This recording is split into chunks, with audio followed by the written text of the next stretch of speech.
So what do I mean by thinking? When I talk about thinking, I'm referring to that voice in your head. Voice or voices. There have been times in my life where there have been several of the beggars out there. We're shouting at once. It's strange, isn't it, how we're almost kind of forbidden to even mention that we've got a voice in our heads. Like just to admit it might mean that we'll be carried off to a psychiatrist somewhere and stuck on some heavy medication. But what the psychiatrist won't tell you is that he's also got a voice in his head. Probably several of them all arguing with each other. And all of these voices are just thoughts. Even the ones pretending to be you are just thoughts. It's a relief, isn't it?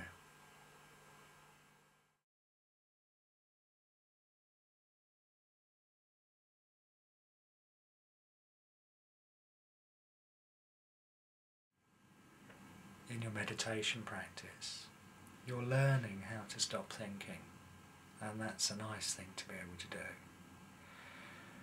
But it's just a start, really, because being able to stop thinking opens up certain other possibilities. You see, whenever you break that thought stream, even if it's just for a second, there's a gap emerges, bit by bit. And that gap between the thoughts is a new state of intelligence, a state of intelligence that I call awareness. Because in the space between the thoughts, you are aware of your thoughts. You find that you can stand back and observe them rather than always having to be carried off by them.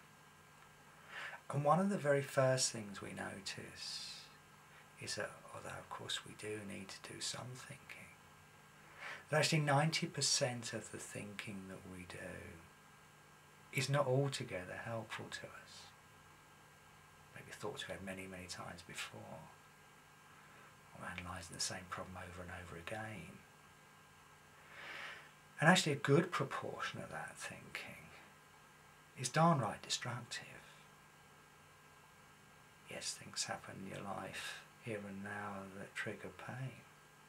But as we stand back, we start to see that 95% of the emotional pain we experienced isn't caused by anything that's real here now. It's created through our thinking, anger thoughts, worry thoughts, guilt thoughts. And doing a good deal less of that might mean we feel a good deal better. And besides, when we do less thinking, what we find is when we come to use our minds to think, that it works a whole deal better when it's not cluttered with all that nonsense. And actually, you're much more intelligent when you're not thinking than when you are.